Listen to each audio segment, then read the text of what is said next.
conceptos que vimos y tocamos ayer, pues espero que la mayor cantidad de gente que esté presente ahora haya estado presente ayer.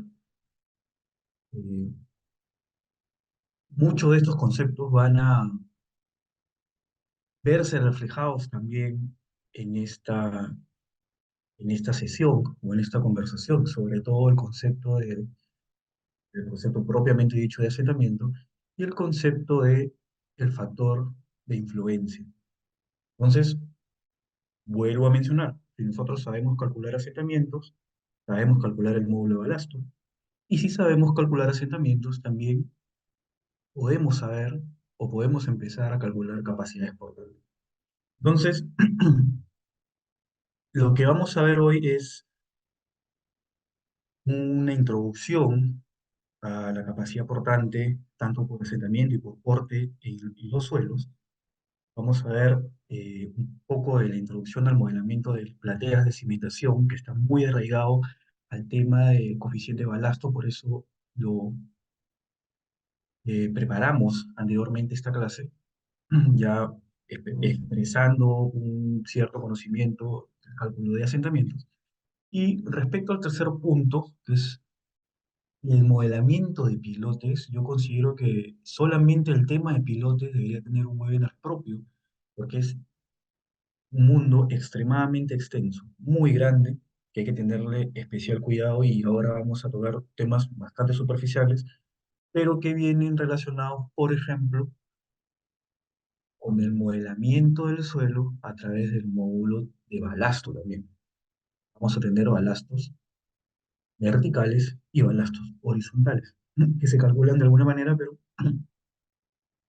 la- vamos a tener un acercamiento a estas fórmulas para luego en las clases ya propiamente dichas ver la definición matemática y el cálculo numérico de estos resortes para poder realizar un análisis, ¿no? Entonces, recuerden que todo en la geotecnia está entrelazado. No es porque sea una zapata, no voy a calcular asentamientos o algún módulo de balasto, no es porque esté tocando pilotes, voy a dejar de hacer la representación matemática a través de una cámara de resortes vertical, ¿no? O dejar de calcular asentamientos en este segmento. Entonces, vamos a iniciar por lo que es el, el tema de capacidad portante sin zapata. Me voy a dar la libertad de leer lo que dice en el PPT.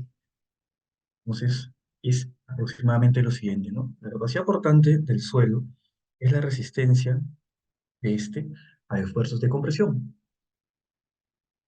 Estas se tienen, en estas se tienen los siguientes modos de falla. Acá hay que entender esto que es importantísimo. Los modos de falla. Una es un modo de falla por corte y otro modo de falla es por asentamiento. Nosotros generalmente y en la mayor cantidad de libros que realmente hayamos leído o estemos leyendo en el presente, lo más probable es que estemos calculando netamente la capacidad por corte, donde depende esta fórmula del ángulo de fricción, de la cohesión y el peso específico. Sin embargo, muchas veces olvidamos el cálculo de la capacidad portante por asentamiento. ¿De qué depende esta capacidad portante por asentamiento? Como su nombre lo dice, básicamente del asentamiento producido a cierto nivel por debajo del nivel de fondo de cimentación. Ahora, ¿cuál de las dos me voy a quedar? Lo vamos a dejar para más adelante. ¿Y a qué solo aplica la capacidad por corte? ¿Y a qué solo aplica la capacidad por asentamiento? Lo vamos a dejar para más adelante. Pero quiero que sepan que existen dos modos de falla, por corte y otros por asentamiento. Por ejemplo, la falla por corte se presenta en suelos finos. Bueno, acá está la respuesta. Y la capacidad por asentamiento en suelos granulares. ¿Correcto? El parámetro de la resistencia en los suelos finos, la cohesión no drenada. Ayer tocamos el tema de los ensayos de laboratorio, ¿no? Y se obtiene a través de muestras inalteradas, importantísimo, en ensayos triaxiales, no drenado, no consolidado. Esto es para capacidad portante lo más importante en suelos finos. Tienen que tenerlo claro, por eso es que ayer hice mucho énfasis en la parte de acción y en la parte de toma de muestras, por más que esté un poco alejado del tema de cálculo de asentamientos. Si no tenemos esto claro, nuestro cálculo va a fallar. Y en los suelos granulares se usan procedimientos que relacionan nuevamente, lo menciono, el valor n del ensayo SPT con el ángulo de fricción interno. Ayer vimos que el parámetro de deformabilidad en arenas también tenía una cierta correlación con el valor n del ensayo SPT para este tipo de suelos. ¿Por qué? Porque es muy difícil llevar muestras inalteradas al laboratorio. Entonces, ¿cómo calcular estos parámetros de resistencia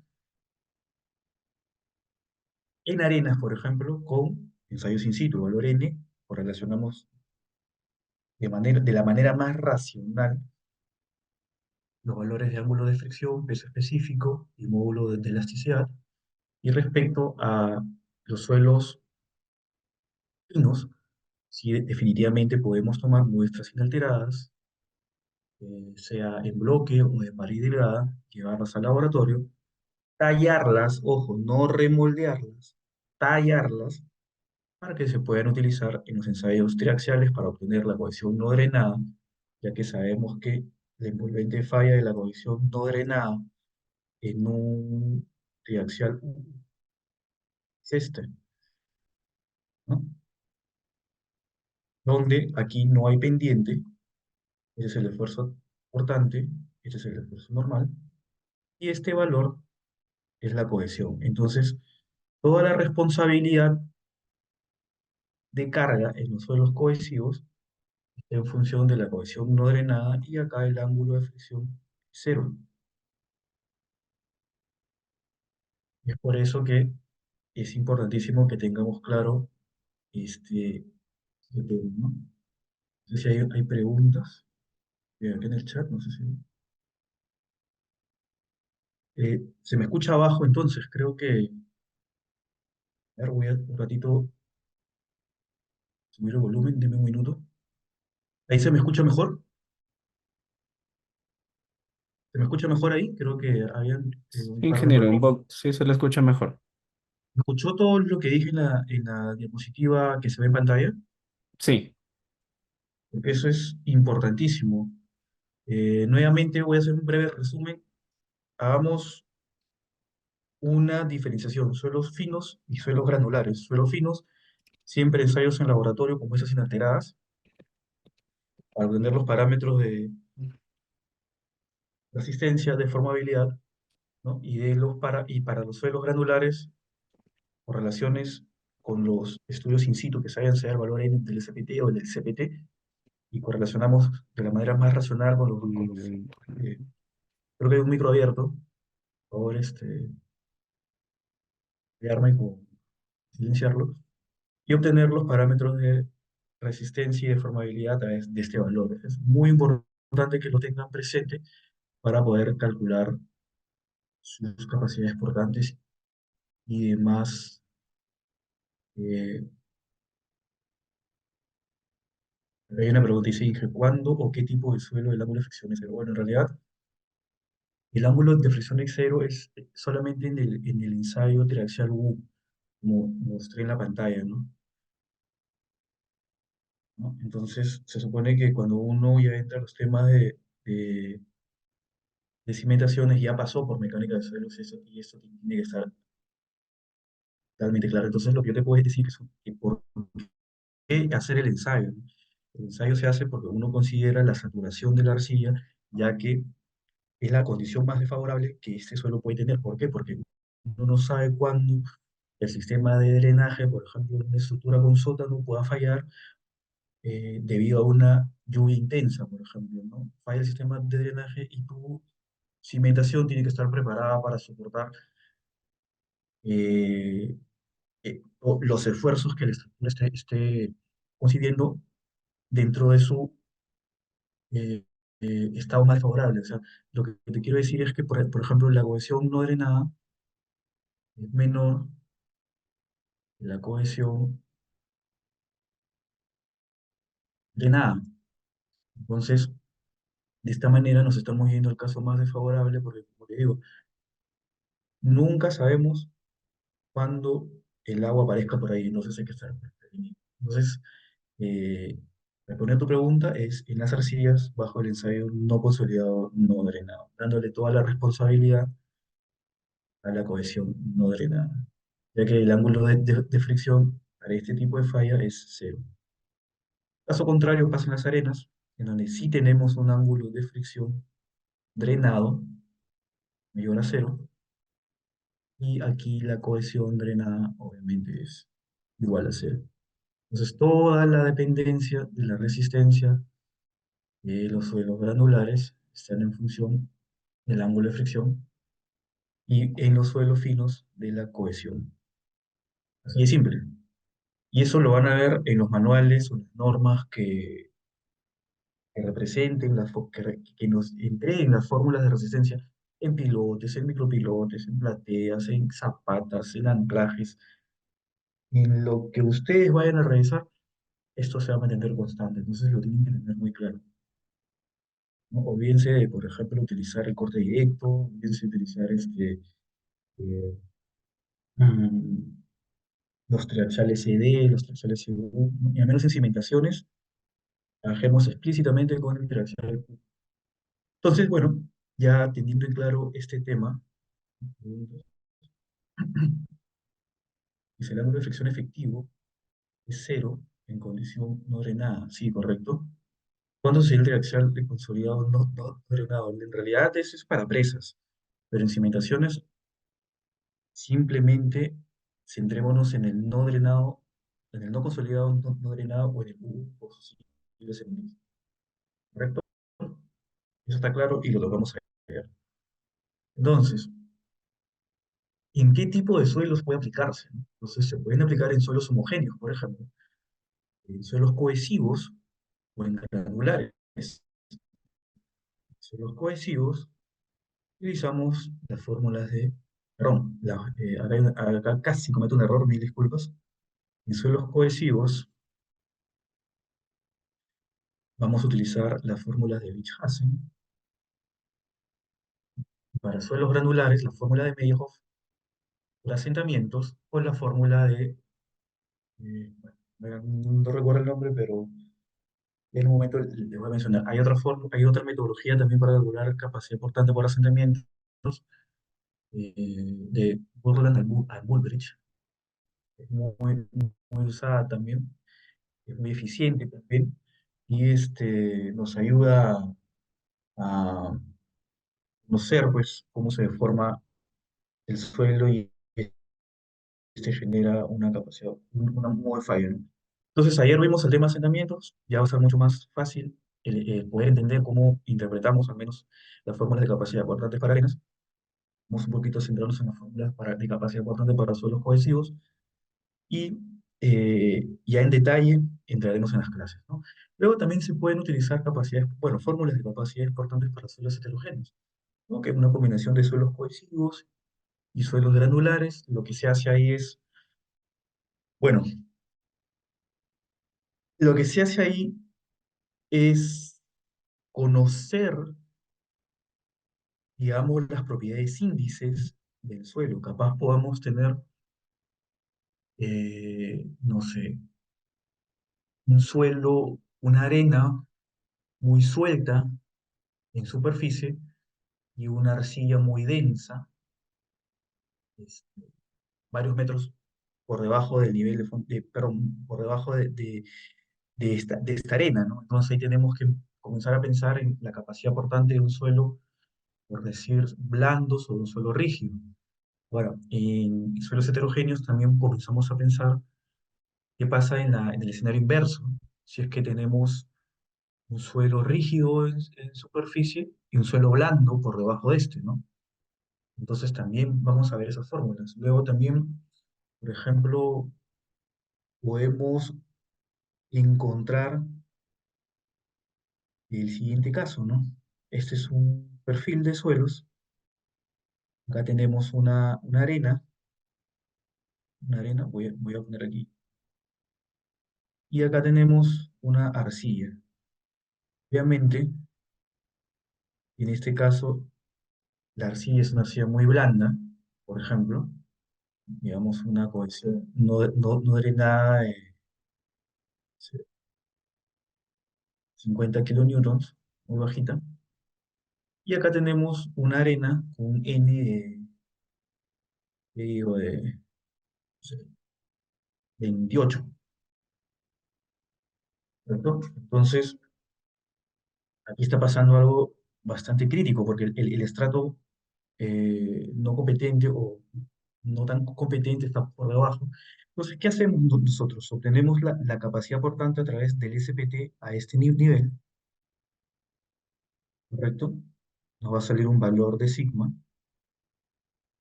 Y de ahí ustedes recuerdan que ayer tocamos el tema del,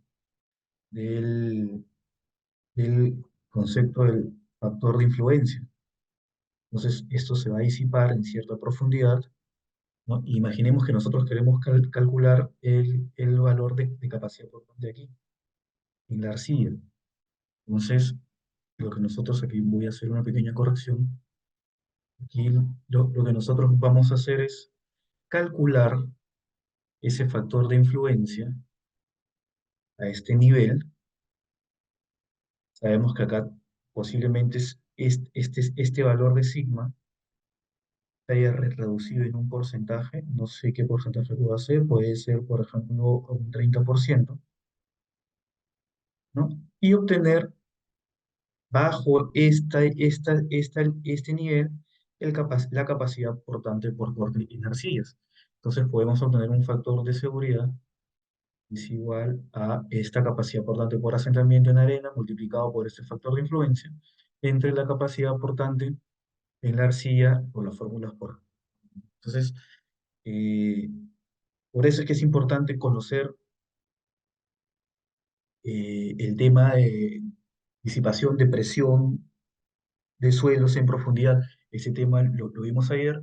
Es una manera bastante inteligente de poder abordar un escenario capaz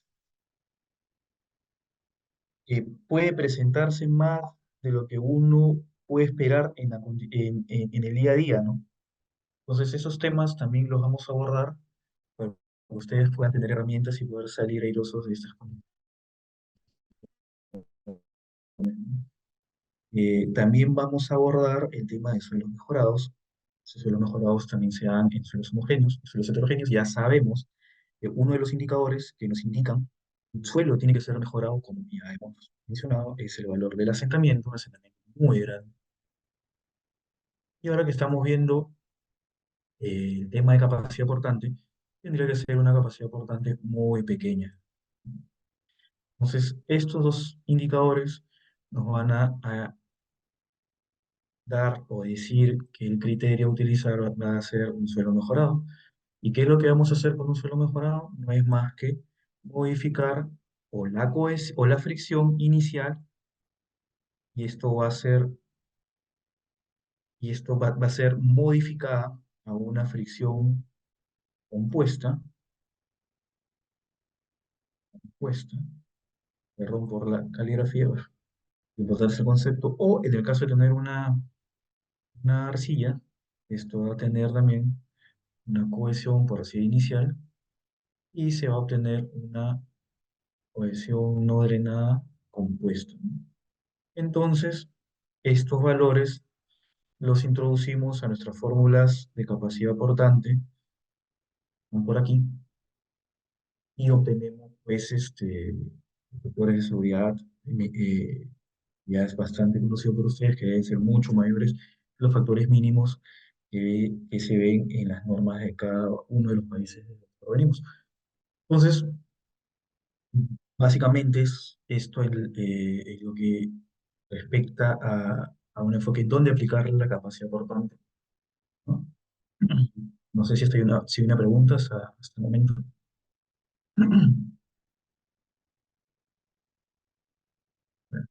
Entonces, perfecto, ya sabemos cómo calcular la capacidad portante o la resistencia del suelo a cargas verticales. ¿Y contra qué la comparamos, no? ¿Contra qué comparamos este valor de resistencia del medio en donde estamos apoyando nuestra estructura? La vamos a comparar contra los esfuerzos de contacto actuantes en la zapata al nivel de fondo de cimentación. ¿Y qué quiere decir esto? Quiere decir que nosotros vamos a obtener, gracias a nuestros amigos que realizan los análisis de estructuras, vamos a tener un nivel de carga actuante gracias a esta carga axial a nivel de fondo de cimentación, nivel de fondo de cimentación. De esto va, por ejemplo, si esta tiene esta magnitud, no sé, decir sigma, nosotros tenemos que obtener un valor actuante de carga por unidad, de fuerza por unidad de área, ¿no? Que sea menor a esta capacidad admisible este, que nos da el suelo de apoyo. Entonces, este es, por ejemplo, una fuerza actuante, un esfuerzo actuante debido a una carga axial, posiblemente eh, el modelo matemático en un programa de cómputo haya sido el apoyo fijo, ¿no? Cuando hay momentos. Sin embargo, posiblemente la persona que haya estado calculando o que calcule esto esté suponiendo que acá hay un suelo muy blando, ¿no? Una arena blanda, una, una arena muy suelta, perdón, un arcilla muy blando. Sin embargo, al momento que estamos hablando de estructuras con momentos en la base, posiblemente el ingeniero estructural esté utilizando un apoyo empotrado, simulando pues que esto es una arena, un suelo bastante más competente, ¿no?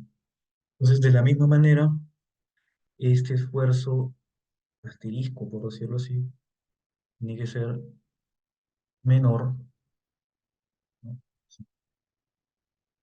Que es la capacidad del suelo por debajo de este nivel de fondo de cimentación. Por eso es que los parámetros que tenemos que nosotros utilizar son a nivel, o por debajo de este nivel de cimentación, ¿no? ¿Hasta qué profundidad? La que les hice ayer. ¿Hasta qué profundidad uno va a llegar a calcular? A ver, les cambio la pregunta. Si yo voy a iniciar un programa de investigación, sean catas, SPT, lo que fuese, ¿ustedes saben hasta qué profundidad hay que, hay que llevar nuestras investigaciones? Ayer hablamos que por asentamiento eran, ¿no? 2.5 veces, perdón, 1.5 veces, que es el factor de influencia, para que esto tenga un 10% del esfuerzo admisible, ¿no? Esto es 1.5 veces B o 2 veces B, aproximadamente pues, se presenta en las normas. Y en este caso lo que vamos a hacer es, vamos a borrar esto de aquí. En este caso lo que vamos a hacer es obtener la profundidad de una espiral logarítmica, ¿no? Acá, esto tiene una profundidad, y ya la vamos a tocar en las clases a mayor detalle, porque tiene una serie de pasos para seguir. Entonces, nosotros lo que vamos a investigar es todos los parámetros de resistencia que se encuentren dentro de esta zona, ¿no? Entonces aquí nos interesa la cohesión y la fricción y el ángulo perdón, y el peso específico que esté por debajo de esta profundidad de la ya el logarítmica. En este punto ya el suelo nuevamente ya no siente esfuerzo, ¿no? Entonces nuestras investigaciones van a estar en función de, este valor. Ya después vamos a entrar en detalle en el cálculo para estar más familiarizados con ese tipo de, de respuestas. Y hay que recordar que las investigaciones en campo no tienen que ser menores a 3 metros, ¿no? Entonces, ya tenemos una aproximación de la profundidad de investigación para asentamientos, ya tenemos una aproximación para la profundidad de investigación para obtener capacidad portante. Obviamente, tenemos que decidir por alguna de estas, en ese caso va a ser la mayor por asentamiento por capacidad portante, y eso que esté transmitido, que esté bien claro en un plan de trabajo para realizar las investigaciones que tenemos. Entonces, dependiendo del suelo en el que estemos, vamos a hacer SPTs, correlacionar, o vamos a tomar calicatas para tomar muestras eh, inalteradas, ¿no? Ahora yo quiero hacerles un pequeño capítulo, ¿no?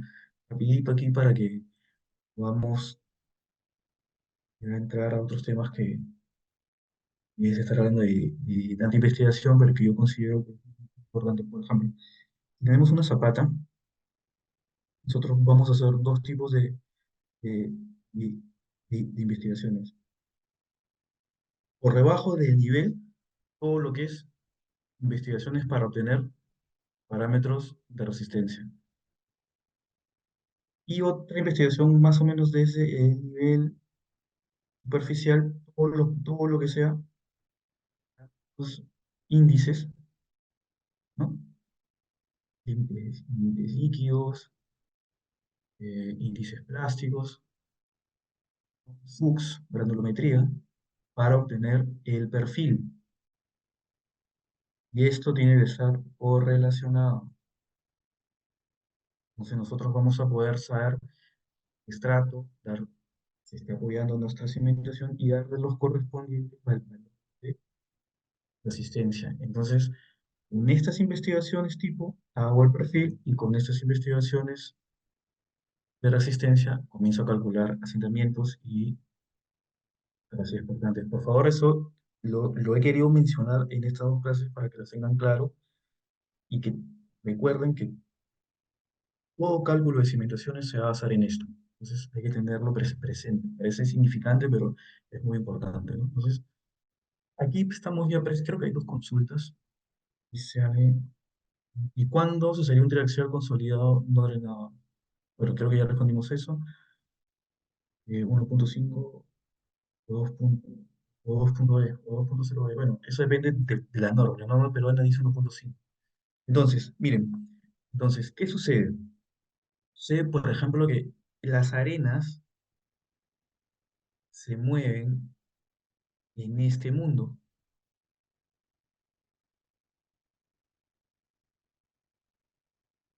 Por eso es que tenemos que calcular la capacidad de carga por asentamiento.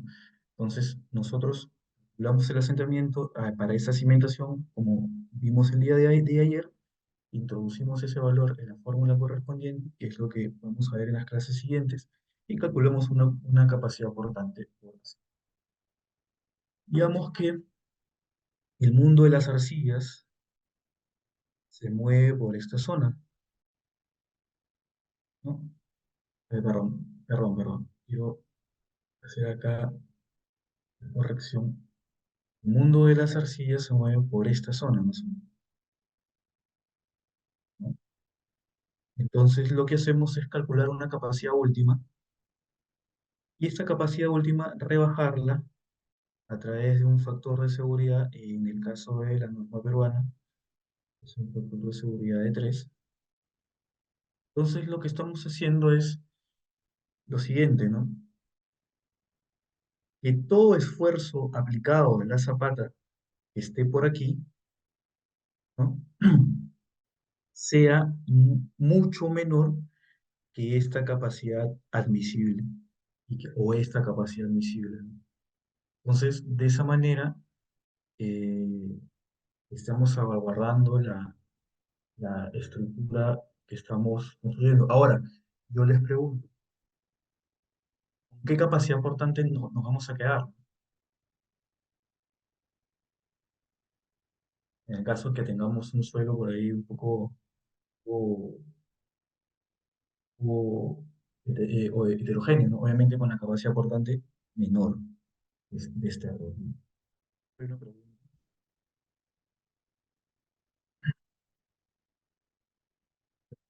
digamos. Entonces, ya yendo un poco a la parte más matemática, la capacidad portante, dentro de la falla por cortes, tenemos, por un lado, la situación a corto plazo en condición no drenada, ¿no? Llámese, es un poco raro, ¿no? Sí, está bien. Claro, la condición no drenada, este, llámese arcillas, donde tenemos nuestro valor de cohesión no drenada mayor que cero, la fricción y nosotros al introducir estos valores en estas fórmulas, ¿no? Nos van a dar estos resultados. Y hacemos el cálculo de la capacidad portante. Cuando nosotros tenemos una condición a largo plazo, con condición drenada, tenemos nosotros que la cohesión es cero, el ángulo de fricción es mayor a cero, y los valores de NQ, NC y N sigma son los que salgan de reemplazar el ángulo de fricción en estas tres fórmulas de capacidad de carga. Entonces, con estos coeficientes, moviéndonos en estos dos mundos, podemos calcular la capacidad portante. Entonces, los valores de la cohesión no drenada se obtendrán por análisis de laboratorio, por medio de demostraciones alteradas, ensayos triaxiales o compresión simple, y los valores de phi se obtendrán por medio del valor n del SPT. Ojo, quiero aclarar algo. Ahorita estamos tocando la capacidad por corte de arcillas y de arenas. Después vamos a ver cómo calcular la capacidad por asentamiento en arenas. ¿Me preguntas? Formulación de Brijas en sí. Entonces no se escucha bien, se escucha bajo. Sí, bueno, no sé si me escuchan todos bien, creo que algunos sí, otros no, ya depende de la conexión que uno tenga. Por ahí me dicen que se escucha muy bajo, por ahí que se escucha muy bien. Entonces, acá hay un factor importante que hemos también obviado por mucho tiempo. Hasta el momento, digamos, con todo este paquete de fórmulas que estamos viendo aquí, estos ángulos de fricción y estas cohesiones, son cohesiones, si bien es cierto, condición no drenada o condición drenada, pero son cohesiones y ángulos de fricción estáticas, ¿correcto? También tenemos que calcular la capacidad portante y- estática y también la capacidad portante dinámica, ¿correcto? Entonces, ¿por qué? Ahora les voy a explicar por qué. Entonces, para llegar a obtener los parámetros de resistencia de la capacidad portante dinámica, el ángulo de fricción estático se reduce en 2 grados. Y la capacidad y la cohesión dinámica se multiplica. Bueno, este factor aún en la mayoría de libros no está definido. Puede variar desde 0,80 hasta 0,90 hasta 1,5, ¿no? Y la condición dinámica del parámetro de resistencia de la cohesión se multiplica según el libro de Brajas de análisis dinámico claro, análisis en dinámica de suelos, el ingeniero Brajas da este valor, pero yo he visto bibliografía que inclusive llegan a multiplicar esta cohesión estática por 0,8, pero igual se tiene que cuantificar. Entonces, ¿qué pasa? Pasa que la capacidad portante estática se debe de asociar, por ejemplo, a las combinaciones de carga muerta más carga viva. Cuando uno hace o calcula o realiza el cálculo de los esfuerzos eh, actuantes debido a momento, o momento flector o carga axial, en condiciones de carga de servicio, llámese la sumatoria de la eh, carga muerta más la carga viva. Y ahora, por favor, préstenme atención aquí. El esfuerzo admisible dinámico, ¿correcto? No, acá está mal. ¿Correcto? Voy a cambiar el signo, disculpas. Tiene que ser. Ahí va. Y la carga dinámica, la capacidad permisible de la carga dinámica tiene que ser mayor a la carga, a la sumatoria o a la combinación de la sumatoria de la carga muerta más la carga viva más la carga de sismo, sea en X o en Y. Usualmente lo que hacemos es evitar el cálculo de esta capacidad y multiplicar esta capacidad portante por un factor de 1,3 o 1,2, lo que fuese, de la capacidad estática, y esto es igual a la capacidad dinámica, y recién hacer el cálculo o la comparación con los efectos de la muerta más carga viva más sismo en X o en Y. Entonces, muchas veces no calculamos esto sí, muchas veces no calculamos esto y hacemos este reemplazo. Como dije ayer, lo mejor es obtener los parámetros de resistencia en base a lo entregado en el estudio de mecánica de suelos, sino una correlación. Si bien es cierto, algunas normas lo permiten, yo no estaría tan seguro de utilizar esta formulación, porque no depende ni del ángulo de flexión ni de la cohesión. Entonces, esto es muy importante que también lo tengan presente. Recuerden que todo parámetro de resistencia a ser utilizado en el cálculo de cimentaciones tiene que provenir de un estudio de mecánica de suelos, por el cual ustedes han pagado. Y si ustedes utilizan esta formulación, lo más probable es que si pase algo, el ingeniero de suelos va a decir, bueno, yo no puse ese valor en mi informe, así que no tengo responsabilidad de ello, ¿no? Eh, Ese es un tema que deben de repasarlo para poder inclusive considerarlo en los análisis con el software Geo 5 también, que también hace una capítulo, no es una capítulo, pero tiene que hacerse en una etapa constructiva, ¿no? Vamos a ver si hay preguntas. Bueno, si se escucha bien, muchas gracias. Luego, eh, entonces, eh,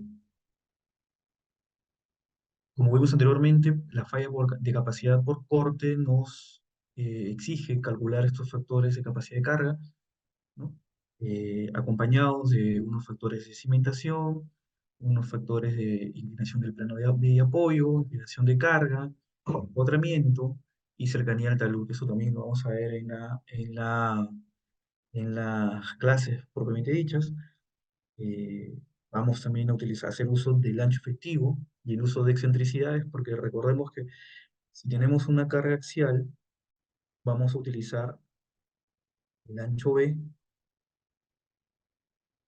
perdón, el ancho B, perdón, la dimensión B o la dimensión L, que vendría a ser igual, L es igual a L asterisco, y B va a ser igual a B asterisco.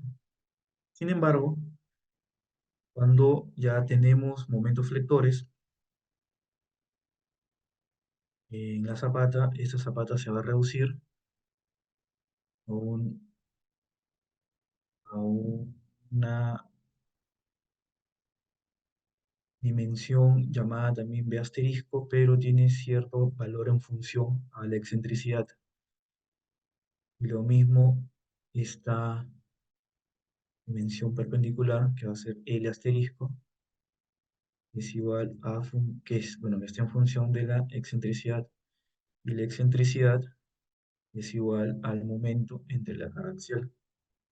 Entonces, para las fórmulas de capacidad portante, lo que vamos a introducir no es la dimensión más grande, sino es la dimensión que esté en función de la excentricidad. Ahora lo vamos a ver, ¿no? Definitivamente también el uso del peso específico adaptado a la fórmula del nivel freático. ¿Qué te quiero decir aquí? Te quiero decir lo siguiente, que si nosotros tenemos una capacidad de carga y nivel freático, por ejemplo aquí, los pesos específicos que con el que vamos a calcular nuestra capacidad de carga va a ser el peso específico sumergido, que no es más que el peso específico saturado menos el peso específico del agua. Entonces, por ejemplo, si nuestra fórmula tenemos momentos, este ancho se va a reducir, por ende la fórmula de capacidad portante se va a reducir. Si que tenemos agua, el peso específico se va a reducir, por ende el, el valor de capacidad portante, o perdón, el término de la fórmula de capacidad portante que depende del peso específico por debajo del nivel de fondo de cimentación también se va a reducir. Por ende, la capacidad portante va a ser mucho más pequeña de lo que nosotros estamos pensando, ¿no? Entonces, hay que tenerlo en cuenta también para, para saber cómo ir dándole forma desde un punto de vista conceptual a las cimentaciones desde la construcción del sistema estructural, ¿no? O sea, prácticamente desde que nos entregan la arquitectura. Entonces, esta es la fórmula de Bridge-Hassen para obtener la capacidad última por porte, ¿no? Tenemos una componente que yo le llamo la componente uno, que está en base a la sobrecarga por encima del nivel de fondo de cimentación, que no es más que esta. Esta es la sobrecarga por encima del nivel de fondo de cimentación. Tenemos la componente 2 que depende netamente de la cohesión por debajo del plano de cimentación. Y tenemos la componente 3 que depende de bueno, acá también depende de todas esas tres del ángulo de flexión, ¿no? Y depende del peso específico por debajo del nivel de fondo de cimentación. Como les dije en la diapositiva anterior, si tenemos agua, vamos a trabajar con el peso específico sumergido. Si no tenemos agua, vamos a trabajar con el peso específico, o sea, acá vamos a trabajar con el sumergido, con el drenado o con el peso específico aparente, dependiendo, ¿no? Esto es si está completamente saturado, esto es si está seco y esto sí tiene algún cierto contenido de humedad, ¿no? Entonces, eh, de estas fórmulas podemos tener que la expresión vertical del hundimiento o de la carga o la capacidad portante última es la suma de tres términos que representan la contribución a la capacidad portante de soporte, los cuales son sobrecarga existente a nivel de la cimentación, que es el término uno, eh, el término 2 que depende de la cohesión, y el término 3 que depende del peso propio y del peso específico por debajo, ¿no? Que lo vemos aquí, aquí y aquí.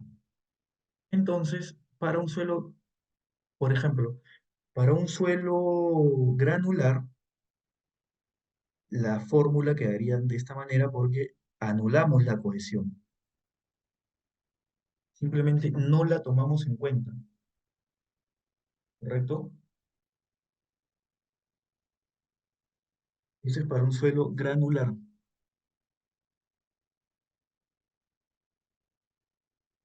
Y esta fórmula es la fórmula que toma en consideración la cohesión y no toma en consideración el ángulo de fricción, y ese es para un suelo. Entonces, para el coadmisible estático, nosotros introducimos en estas fórmulas el phi estático y el c estático y calculamos la capacidad portante última y dividimos entre un factor de 3 y obtenemos la capacidad admisible estática del suelo. Sin embargo, para obtener la capacidad admisible dinámica, introducimos a las fórmulas de Bichan-Hassen un phi menos 2 grados y 1.5 veces B, perdón, 1.5 veces C, vamos a ser claros aquí, y dividir entre 2.5 o dependiendo del código de cada país. Y con esta capacidad admisible dinámica podemos nosotros calcular la capacidad portante a la cual vamos a comparar contra los esfuerzos actuantes con eh, la componente sísmica en nuestro análisis estructural. Entonces, hasta aquí hemos ya dado una charla bastante intensa, importante, creo yo, de capacidad portante por corte. Ahora vamos a ver la capacidad portante por asentamiento para las fórmulas de Meyerhof, que es las fórmulas que utiliza el software Geo5. ¿No? No es más una fórmula basada en el ensayo CPT. ¿Me pueden confirmar si se escucha bien, por favor? O estoy hablando muy bajo? Ingeniero, buenas noches. Sí, se le escucha bien, pero sí se le ve un poco bajo. Ah, ya. Entonces, mantengo el tono de voz. Sí, un poquito elevado y le Ah, estaría ya, bien. perfecto. Entonces, ya digamos que hemos abordado el método de los suelos cohesivos o suelos finos, ¿no? O arcillas, propiamente dicha. Y ahora lo que vamos a hacer es abordar la capacidad portante para medir la falla por asentamiento. Hay muchas fórmulas que estiman esta capacidad portante por asentamiento. Una de ellas es la de Meyerhof, hay otra que se llama Bickenhart, no, perdón, Burland and Bullrich, que la vamos a ver también en el curso, ¿no? Pero el software Geo5 se basa en esto. Entonces, ¿qué quiere decir? ¿O qué nos quiere decir Meyerhof? Meyerhof nos quiere decir que todas las fórmulas que presenta aquí se van a basar en un asentamiento de 25 milímetros, 1 pulgada, o 2,5 centímetros. Entonces, ¿qué va a hacer, qué calcula él? Él calcula una capacidad portante en base a un factor n, perdón, al número n del ensayo CPT, que es multiplicado por la base o el ancho efectivo de la zapata, que es el B sub F entre 10, multiplicado por un factor C omega 1, ¿no? El C omega 1 son factores de influencia del nivel freático, ático, mil disculpas, de un factor C sub omega 1 más C sub omega 2 multiplicado por la profundidad de desplante de la zapata entre el ancho de la misma y multiplicado por por un factor de inclinación de carga. Bueno, sabemos que esto muchas veces es uno, ¿no? Entonces la fórmula se operaría de esta manera. Ahora, eh, si el nivel freático está a nivel superficial, el C sub omega 1 y el C sub omega 2 tienen un valor de 0,5. El, si el nivel freático está a una profundidad o al nivel de la profundidad de desplante, el omega 1, el C sub omega 1, perdón, vale 0,5 y el C sub omega 2 vale 1. Y si se encuentra, bueno, un nivel freático que cumple esta condición, ¿no? Las constantes C sub omega 1 y 2 valen 1 ambas, ¿no? Entonces, ¿qué te quiero decir con esto? Mira, te quiero decir lo siguiente, déjame ver, ya para cerrar y cerrar las losas, creo que hay una pregunta. Entonces, ¿qué te quiero decir aquí? Por ejemplo, tú te estarás preguntando, ¿no? Bueno, tengo un factor de seguridad para suelos cohesivos, ¿no? Suelo cohesivo, simplemente calculo su capacidad última, ¿no? Su capacidad última, y lo que voy a hacer es calcular la capacidad admisible entre un factor de seguridad eh, eh, 3 o 2,5, ¿no? Si es dinámico o estático, ¿correcto? Pero acá yo voy a asumir una zapata cuadrada, o sea, donde el factor de forma sea igual a 1, ¿no? Entonces, no hay otra forma, por ejemplo. Sin embargo, para las arenas, ¿ya? Lo que yo voy a hacer, y escuchen, y tomen atención, por favor, es lo siguiente. Calcular la capacidad portante por asentamiento, ¿no? Por asentamiento. Calcular la capacidad portante por corte a nivel de fondo de cimentación, porque si yo tengo esto, Esta capacidad por asentamiento que ocurre aquí es la máxima carga que la zapata puede soportar. Entonces yo lo voy a tomar como una carga actuante máxima, ¿no? Y esta capacidad por corte es la que obviamente resiste el, el suelo, ¿no? Entonces yo voy a calcular un factor de seguridad dividiendo la capacidad por asentamiento entre la capacidad por corte. ¿Por qué? Porque yo voy a tomar este número como si fuese mi carga actuante, ¿no? Entonces, este tema lo vamos a tocar más a detalle, pero quiero que lo tengan presente para poder desarrollar con mayor facilidad los cursos y darle más enfoque a la parte numérica y de la mano con la parte conceptual. No sé si hasta acá hay alguna consulta ya para pasar a losas.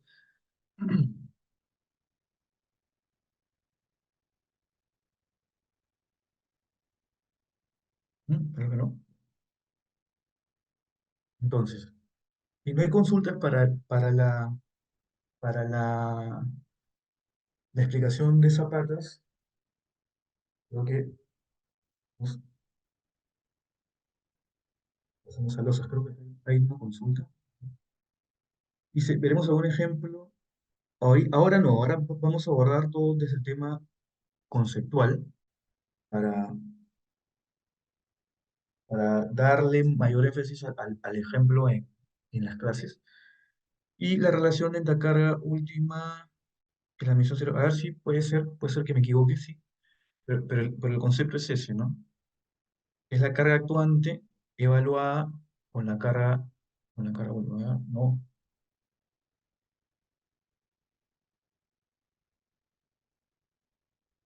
Ujú. Déjame ver.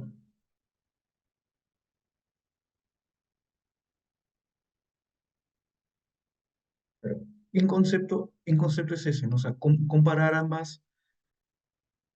Sí, sí, efectivamente, sí las puso al revés, pero el concepto es ese, ¿no? A ver, elegirlo. La capacidad de corte, la capacidad de corte por la de asentamiento. ¿Correcto? Correcto. Entonces, bueno, ya que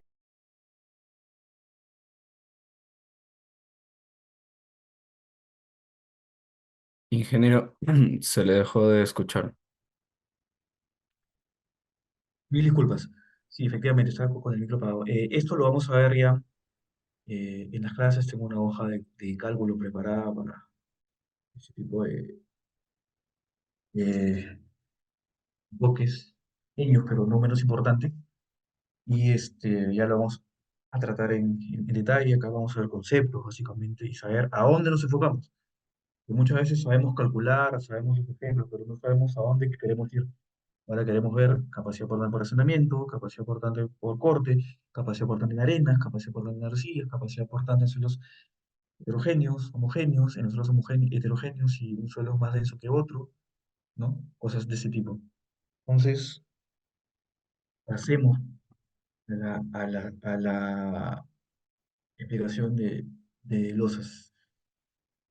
Creo que me siguen escuchando muy bajo. De verdad, no sé si es culpa mía o culpa de la red, no tengo idea, pero estoy haciendo el máximo esfuerzo para que se escuche nítidamente. Si no es así, les pido mil disculpas, porque sé que todos están interesados y no es correcto que algunos escuchen y otros no. Entonces, vamos a hacer la misma explicación con la misma línea conceptual en lo que es losas. ¿En qué tipos se puede aplicar las losas? ¿No? También se puede aplicar en suelos homogéneos, en suelos heterogéneos, combinación de suelo cohesivo y suelo granular, y en suelos mejorados. Porque recuerden que la losa o la platea de cimentación es una zapata más grande. Es una zapata bastante más grande que tiene propias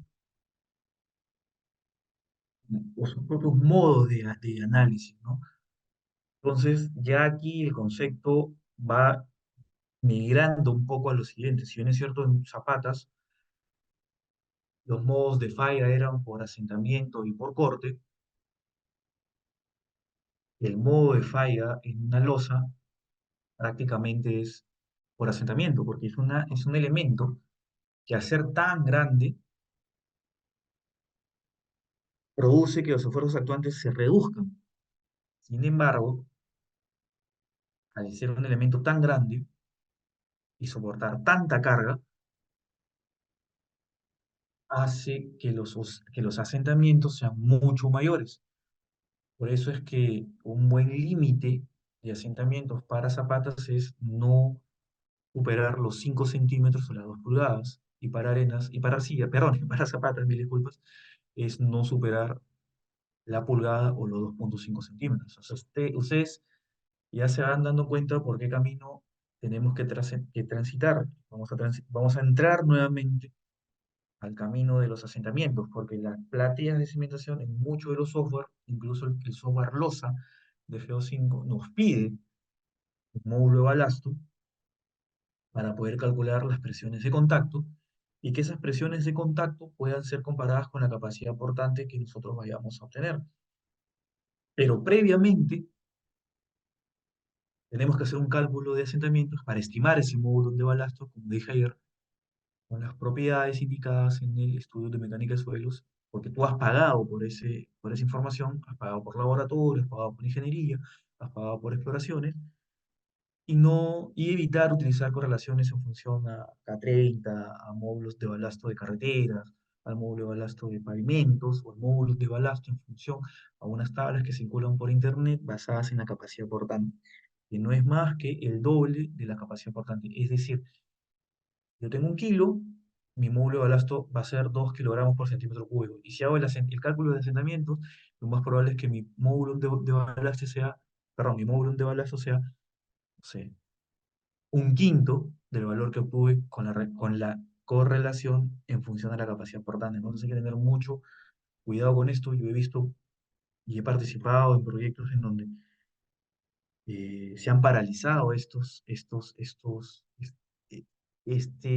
estos expedientes técnicos porque no cumplían con esta condición de cálculo de asentamientos para elaborar el cálculo correspondiente de módulos de balasto. Entonces, el modelo matemático o la representación matemática, perdón, que utiliza la ingeniería estructural basado en estos coeficientes de balasto que han salido de algún lado menos de un cálculo de asentamientos, eh, se colocan en un expediente a la hora de la revisión en obra, se determina que eso es errado y la construcción se paraliza, se comienzan a cobrar penalidades y no es lo correcto. Entonces, ustedes tienen que realizar estos cálculos de las maneras que les estoy indicando, basados en el ACI 336, en las normas internacionales, para que sus proyectos no sean cuestionados, ¿no? Obviamente todo proyecto tiene, tiene declaraciones, ¿no? Pero que sean de forma y no de fondo, ¿no? Entonces, eh, vamos a proceder, porque me extendí un poco. Entonces, qué vamos a ver? ¿Qué vamos a ver en este módulo 2 de plateas de cimentación? Como lo vimos ayer, el principal modo de falla en plateas de cimentación es por asentamiento, por lo que dije hace un momento, ¿no? Pero esto no quiere decir que no se realice la verificación por corte.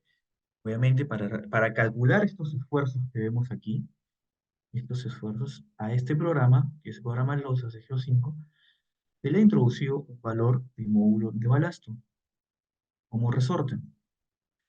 Entonces, para introducir el módulo de balasto, ya sabemos que es la carga actuante entre el asentamiento. Una vez que introducimos esto, hacemos uso del modelo de Winkler para realizar la representación del suelo por medio del módulo de balasto, que es el resorte. Este tiene que ser calculado en función del asentamiento en la zona más crítica de la platea. Y quiero recalcar algo que repetí ayer y no me voy a cansar de volverlo a repetir. el módulo de balasto no es una propiedad intrínseca del suelo. El módulo de balasto es un input que requieren los programas estructurales, los cuales hacen uso los ingenieros de estructuras, para la redundancia, para calcular las presiones en la platea de cimentación para poder calcular los momentos y fuerzas cortantes y posteriormente a esto el acero de refuerzo, para que vean lo importante que es introducir un módulo de balasto correctamente calculado.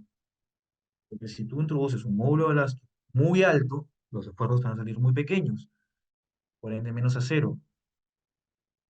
Ahora imagínate que introduzcas ese valor de balasto muy alto en el programa y tu análisis de asentamientos indica que tienes asentamientos muy altos, entonces tu módulo de balasto sale muy bajo y por ende tus esfuerzos y acero en la platea de cimentación deberían salir bastante más grandes. Entonces hay que tener mucho cuidado con el valor que se va a elegir con el módulo de balasto. Yo siempre recomiendo, si tienes dudas como ingeniero estructural, por favor, no estaría más dar una llamada al ingeniero geotécnico del proyecto y llegar a un diálogo, a un consenso y definir este valor para el bien del proyecto. Muy importante. Entonces, vayamos un poquito ya a plateas, y creo que es un tema que a todos nos ha tocado alguna vez. Entonces, para diseñar las plateas, tenemos dos métodos, ¿no? Básicamente el método rígido convencional, que se utiliza con métodos directos, donde básicamente no es necesario hacer interacción sobre estructura. ¿Por qué? Porque la cimentación no se debe formar. Eso quiere decir, por ejemplo, si tú tienes una platea en una zona de una grava muy densa, por ejemplo, la grava de Lima, sumamente buena, que viene por, o sea, es parte del cono de dirección del río Rímac, ¿no? En su historia geológica traigo mucha cantidad de canto rodado, entonces una capacidad sumamente alta, estamos hablando de capacidades flotantes de más de 4 kilos, ¿no? Sumamente alta. Entonces, en esos casos, no es necesario hacer interacción sobre estructura, porque el módulo de balazo va a ser extremadamente alto, ¿no? Entonces, bastaría con el método rígido, ¿no? Que aplica cuando la cimentación es más rígida que el suelo de apoyo, y aplica zapatas y se tiene una distribución lineal de presiones, ¿correcto?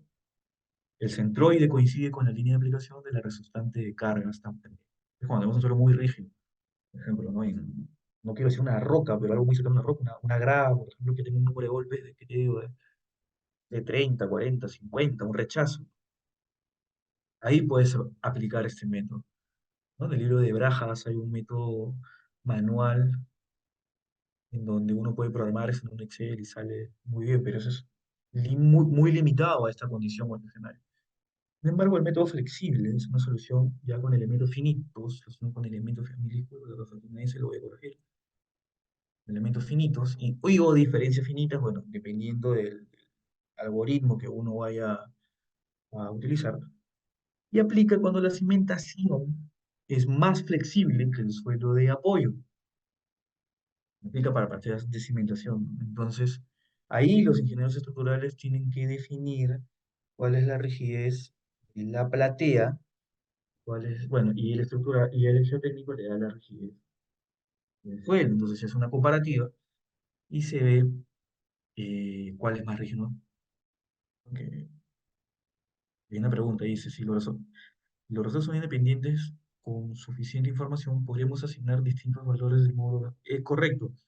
Lo que tú dices es muy correcto, mi estimado Víctor Caballero. El tema está que para calcular el módulo de balasto para infinitos puntos te vas a demorar una eternidad y digamos que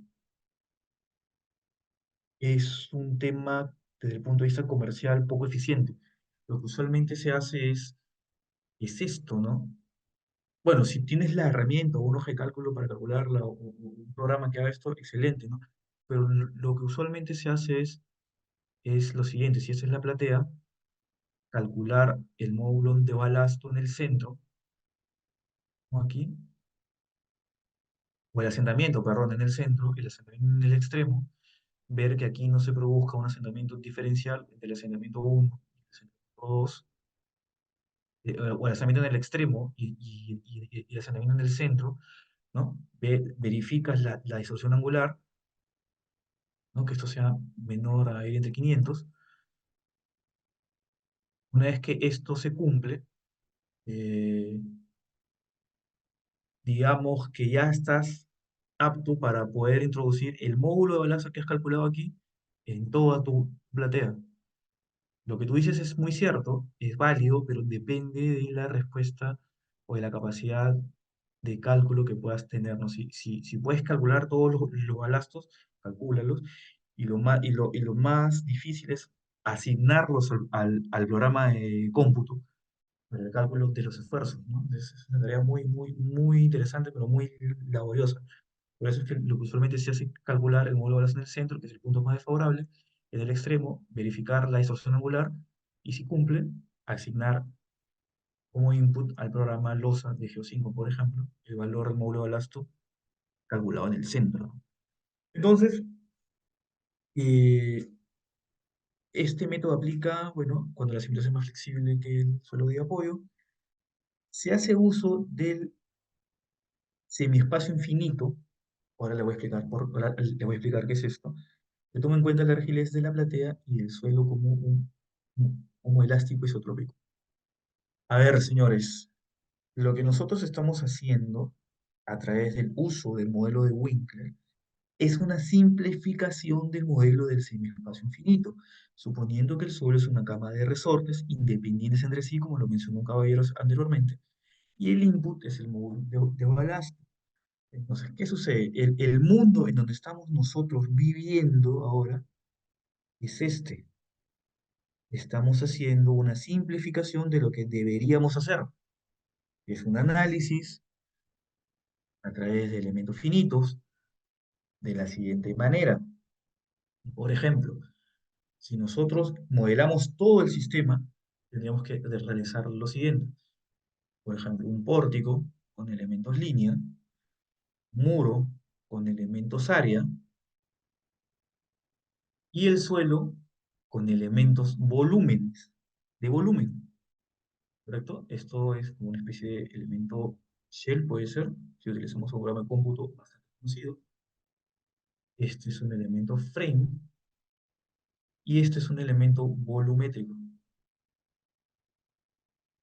Y ya esto es meternos en temas bastante más complejos que lo que estamos conversando ahora en clase. Obviamente hay programas que lo hacen, es muy bueno, pero tendríamos que tener bastante conocimiento de lo que estamos hablando. Entonces, ¿qué es lo que hace Winkler a través de Balastos? Simplemente realizar lo mismo,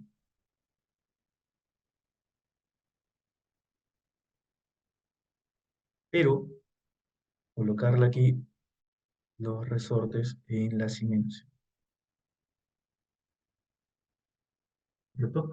Entonces, eso el mundo en donde vivimos ahora es este de acá. Esto es lo que nosotros vamos a respirar en estos cursos que estamos proponiendo. Es la simplificación del de hacer uso del modelo de espacio infinito para representar de manera matemática el suelo de un resorte. En el caso que una zapata tenga un momento aplicado, se asigna solo la parte, no, se asigna a todo, ¿correcto? Entonces, vamos avanzando porque ya me queda poco tiempo y no hemos ingresado a... Entonces, bueno, ¿cuántos modelos de interacción de suelos hay? Bueno, como dije, está el método rígido, el método flexible. El método flexible se divide en dos, que es el método del espacio infinito, que es el método que deberíamos utilizar, pero tiene pues mucha demanda computacional. Y lo que vamos a utilizar, y esto es repetitivo, pero quise dejarlo de esta manera esquemática, es el mundo de Winkler y Pasternak, que es la representación del suelo como una cámara de resortes, y es una simplificación del método del semiespacio elástico, ¿correcto? Entonces, acá hay una variable que no hemos tocado, que es el módulo de Pasternak. Es el módulo de... Bueno, pilotes lo vamos a ver también. conceptualmente en los próximos minutos, pero Geo 5 sí hace la modelación de los resortes horizontales y verticales. Es más, Geo 5 hace la interacción o la estructura vertical y horizontal de los resortes tal cual lo hace el SAP 2000, exactamente igual, solamente que la introducción de datos del SAP es muy fría. Sin embargo, la introducción de datos en el Geo 5 para modelar los resortes verticales y horizontales es mucho más amical y está en función de los parámetros del suelo. Sin embargo, si tú no dominas el cálculo de resortes en pilotes, es posible que cometas algún error al momento de emular en SAP. Sin embargo, si tú modelas los resortes horizontales y verticales en Geo 5, el programa te guía a que los resortes se hagan en funciones de parámetros del suelo y puedas ensamblar la matriz de rigidez seccionando los pilotes en elementos finitos. Sin embargo, los resultados están a salir igual, ¿no? Pero depende de qué interacción puedes tener. Si vas a utilizar Geosync, perdón, un programa para calcular pilotes, yo te recomendaría que utilices la interfaz de Geo 5 porque tiene más interacción con parámetros de suelo. Sin embargo, el SAP es más frío porque simplemente introduces un valor de resorte que no dominas bien la teoría de cálculo de interacción sobre estructura. Podrías llevar a cabo algunos errores que no serían lo mejor para tu proyecto, ¿no? Entonces, bueno, hemos hecho una pequeña introducción al tema de pilotes, pero seguimos con el tema del módulo perdón, de la simulación de Winkler. Entonces, el módulo de Winkler o el módulo de balasto, bueno, acá hay un error, esto no es Winkler, esto es balasto, ¿ya? Mil disculpas. Entonces, ¿qué es el módulo de balasto? Si yo tengo una cimentación, el módulo de balasto es el resorte vertical, así de simple. Y el módulo de Pasternak es el resorte horizontal. Personalmente, yo no considero el módulo de balasto porque la cimentación se modela de una manera mucho más desfavorable considerando únicamente el módulo de balasto. Pero lo vamos a ver ya en las clases con fórmulas. Los 5, por ejemplo, toman ambos módulos. Hay otros programas que solamente consideran el módulo vertical, hay otros que consideran ambos, ¿no? Y bueno, ya como uno piense su estructura, es como la va a modelar, ¿no? Pero personalmente, como le digo, yo no lo considero, pero no está de más en mencionarlo, ¿no? Luego, bueno, este es un tema más desde el punto de vista estructural. Entonces, ¿qué pasa? Quiero que haya una consulta adicional. No, gracias a ti por preguntar, Cristian, ¿no? Entonces, ya miren, esta diapositiva es una diapositiva orientada básicamente y vamos a ver, a que los programas de estructuras no consideran la rigidez entre la columna y la base. Entonces, para realizar ese dato o ese criterio, los estructurales tienen que tomar esta consideración de la longitud característica, ver que esto cumpla, para que el programa considere la unión columna o muro losa, y de esta manera se represente con mayor, eh, no sé, de la manera más real, perdón, la superestructura, adicionalmente al cálculo del módulo de balasto, ¿no? Entonces, bueno, diferencias del módulo de balasto, hay dos. Nosotros tenemos que basarnos en esta norma, que es para cimentaciones, este es para pavimentos, esta no se utiliza en cimentaciones, por favor, olvidarnos del K30, y acá no es aplicable.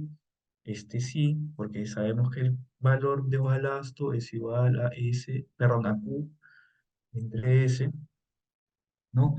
Y esto ya lo vamos a tocar en las clases, porque acá lo que te quiero decir es, para la misma carga, ¿correcto? Tengo diferentes bulbos, si es una cimentación, respecto a un pavimento. Por ende, tengo diferentes módulos de balasto. Así de simple. Es la misma presión, pero diferente balasto. Por eso es que esto no se debe tomar. Lo digo yo, lo dice el ACI 366 y el ACI 360. Por favor, revisarlos. Bueno, ya sabemos que el módulo de balasto es una cámara de resortes, que dependen de la geometría y de las deformaciones, ¿no? Eh, ya sabemos que es un artificio matemático. Y quiero entrar a pilotes rapidito, por favor, quiero pedir disculpas, me quedan 5 minutos, pero es importante que lo podamos ver. Eh, ¿Cuántas configuraciones de pilotes existen? Existen tres, pilotes aislados, ¿no? Tienen una gran capacidad portante, y es prácticamente una prolongación de la columna dentro del suelo. Los grupos de pilotes, una configuración de pilotes donde la carga de la columna se transmite a través de encepado, un elemento extremadamente rígido que trabaja por corte, no por fricción, hacia los pilotes. Y una sola piloteada, prácticamente una platea, de simulación con pilotes, una configuración de pilotes regularmente espaciados para reducir asientos, aumentar el factor de seguridad por corte en luces. Son pilotes de escasa capacidad individual. Entonces, ¿qué tenemos aquí? Tenemos una representación bastante básica de un pilote aislado, de un grupo de pilotes, donde la separación es menor a 3 veces su diámetro, y una losa piloteada bastante muy poco, o poco prolija, por decirlo acá, con esta esquematización donde, donde la separación centro-centro es mayor a 3 veces. ¿Ve? Entonces, los pilotes se diseñan por corte, resistiendo cargas de fricción. Y acá también quiero que me hagan, o me presten atención. Los pilotes también se diseñan por corte, resistiendo cargas de fricción punta, una combinación de ambas. Y miren lo que nos volvemos a encontrar. También se diseña por asentamientos. Ahora, nuevamente, ¿cuál es la condición que probablemente les esté dominando el sistema? Lo más probable es que sea por asentamientos. Porque para que una carga se asiente para estas capacidades de punto y corte, tendrían que desarrollar el 100% de la carga por fuste. Una vez que desarrolle toda la carga por fuste, empezar a desarrollar la carga por punta. Una vez que desarrolle la carga por punta, recién se va a sentar.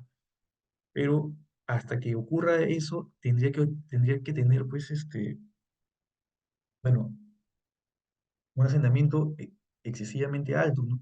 Sin embargo, nuestras estructuras eh, no se asientan más que 1 pulgada o a lo mucho 2 pulgadas, ¿no? Así es, Víctor, es correcto lo que tú dices. Entonces, lo que les quiero decir es que hay que mirar también el diseño de pilotes por asentamiento. Vean que los criterios que hemos mencionado ya en los temas anteriores se siguen repitiendo, ¿no?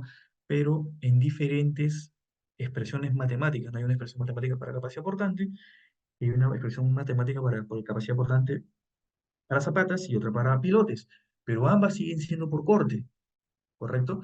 Y hay una capacidad o un análisis por asentamientos de zapatos que tiene sus fórmulas, y hay una metodología de asentamientos para pilotes que tiene sus fórmulas. Pero sigo estando o sigo dentro del mundo del asentamiento para evaluar la cimentación, ¿no? Entonces, eh, claro ello, cuando utilizamos un método de análisis de cimientos con pilotes, ¿no? Básicamente cuando el estrato superior o el suelo son altamente compresibles, cuando la estructura está sometida a fuerzas horizontales que no pueden ser tomadas por la simulación superficial, esto quiere decir licuación, así a grandes rasgos, cuando existen suelos expansivos, como lo que vimos ayer, ¿no? Estos suelos expansivos o colapsables o licuables, como lo mencioné en ese momento, o sujetos a erosión en un puente, que impiden cimentar las obras por medio de simulaciones superficiales, ¿no? Por ejemplo, cuando tengan un puente y tengan un potencial de erosión, ahí ya ni hay que pensar en nada, de frente, pilotes. Luego son simulaciones de estructuras como torres de transmisión o estructuras en mar, ríos, como es lo que digo, ¿no? Y losas de sótano debajo del nivel freático que están sometidas a fuerzas de levantamiento. Eso quiere decir suelos expansivos. Entonces, lo que uno hace es tener el suelo expansivo aquí, la losa por acá, la estructura por aquí, y los pilotes que apoyen en el suelo competente, y de esta manera este suelo se va a mover libremente sin empujar a la losa que estamos diseñando, ¿no? Obviamente esos pilotes ya trabajan netamente en punta, despreciamos este fuste y vemos qué está pasando con el asentamiento aquí, en esta zona. Pero volvemos a hablar de asentamientos. Entonces, ¿cuáles son las partes de un pilote? Bueno, tenemos dos partes importantes, la parte del fuste. Nuevamente hacemos hincapié en este comentario, estratos hasta donde se tiene que profundizar las exploraciones para obtener el valor N del SPT, para obtener de esa manera el ángulo de flexión, porque no se pueden obtener muestras inalteradas en suelos granulares, ya sabes que con el ángulo de flexión, con el N puedes encontrar el ángulo de flexión y meterlas a la fórmula de pilotes, o muestras inalteradas para obtener la cohesión en un triaxial U, ¿no? Que muchos de los códigos utilizan también, no muchas, definitivamente todos los códigos utilizan fricción o cohesión, ya sabemos cómo obtenerlas en el fuste, o fricción y cohesión en la punta, o hay códigos que utilizan ya directamente el valor n para calcular la capacidad portante del piloto en fuste y en punta del mismo, ¿no? Obviamente, ¿por qué? Por lo que he comentado ya en las clases anteriores y en las diapositivas previas. Entonces, la distancia h es la distancia desde el nivel de piso terminado hasta el nivel más profundo del suelo natural, ¿no? Es h, no es espectro.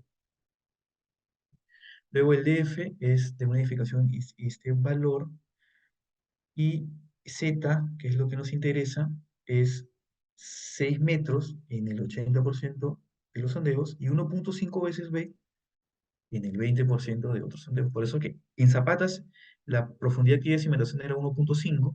Vemos también que en pilotes es muy similar, solamente que este valor hay que tomarlo en cuenta. Pero ojo, son 6 metros desde este nivel. O sea, nuestras investigaciones desde el nivel superficial serían o esto. Por eso es que es importante conocer el, la profundidad activa de cimentación, ¿no?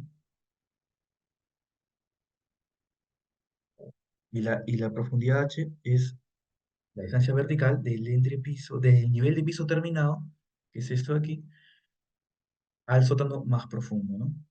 Es este nivel. Entonces, sabiendo esto, sabemos qué investigar si tenemos sospecha de que el suelo podría utilizar pilotes. Entonces, ¿cuántas cargas tenemos al poner el pilote? Tenemos cargas estructurales que provienen de nuestro análisis estructural, incluye el peso propio, cargas geotécnicas de compresión, esto es lo conocido por nosotros, que es la fricción negativa, cargas estructurales en tracción, las cargas de viento, ¿no? En una torre, por ejemplo, de alta tensión, puede ir con micropilotes, pilotes helicoidales, y cargas geotécnicas en tracción, que no es más que el levantamiento de las arcillas eh, expansibles. Entonces, ya para terminar, eh,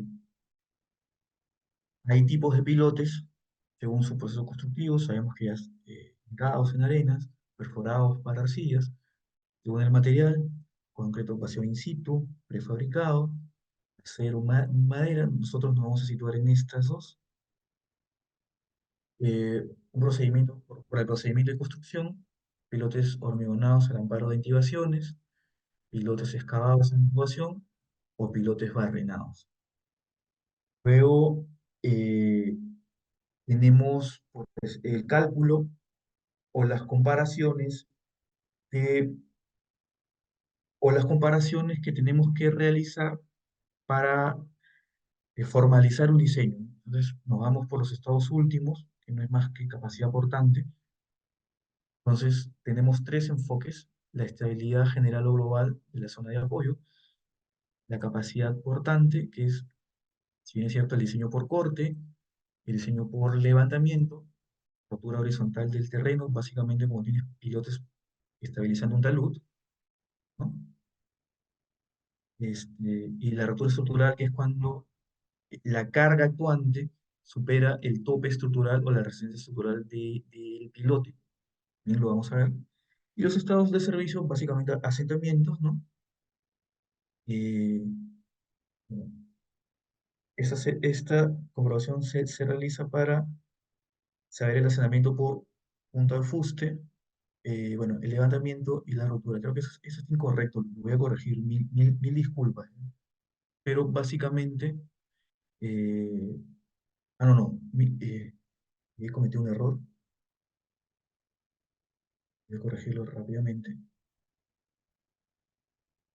disculpas.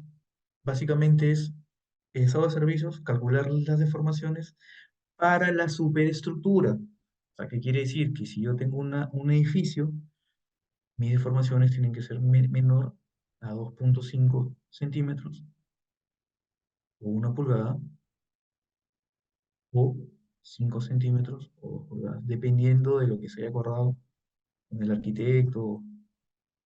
Entonces, en resumen, tenemos que la capacidad importante, eh, perdón, en resumen, tenemos que la capacidad portante es la comprobación que se debe realizar para conocer la falla de resistencia en el terreno, son por hundimiento, arranque o rotura horizontal del terreno. Entonces, vamos aquí con estos dos gráficos, como mencionó un ingeniero en su momento, Geo5, lo que hace es, eh, lo que hace es ayudarnos, ayudarnos a calcular con parámetros de suelo los resortes verticales, que vemos aquí, de la misma manera los resortes horizontales. Acuérdense que para el Geo5 los resortes verticales hacen caso netamente a la carga vertical y los horizontales a horizontal y momento flector. Entonces el programa lo que hace es partir el elemento en 10 partes, ¿no? Cada una asignada a un resorte, ensambla una matriz de rigidez y procede a reportar pues, eh, gráficos de momentos flectores, fuerzas cortantes, deformaciones, tal cual una viga, pero vertical. Y lo otro es que también el programa nos facilita este cálculo que es una curva de asentamiento carga. ¿Eso qué quiere decir? Por ejemplo, yo voy a limitar mi análisis a 1 pulgada, 25 milímetros, y ver qué carga, si la carga actuante que yo tengo aquí, la axial, se encuentra por encima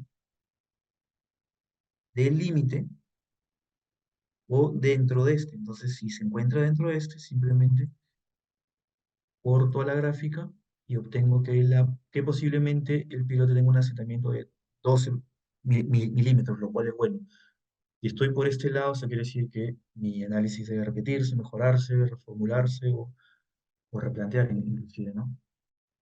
Pero seguimos atendiendo temas de inversión sobre estructura, modelos de Winkler, eh, o matriciales, y lo más importante, que estos tienen que ser alimentados para el cálculo de las constantes de los resortes con valores correctos. Ya lo estoy repitiendo varias veces: parámetros de resistencia y deformación en arenas a través del SPT o muestras o ensayos in situ, y en arcillas, muestras de laboratorio perdón, con análisis de laboratorio con muestras inalteradas. Entonces, vuelvo a repetir algo que mencioné ayer: esto me lo inventé yo, no lo van a encontrar en lugar net, y es la representación matemática del suelo. Esto, en el programa de cómputo, proviene del uso de los parámetros de deformabilidad obtenidos en una campaña de exploraciones, reportados en un estudio de mecánica de suelos y no de correlaciones. Entonces, creo que me extendí un poco y ya damos por finalizado el curso o el webinar, perdón, para dar inicio en un futuro a los cursos de asentamientos, zapatas, plateas y pilotes. No creo que haya una consulta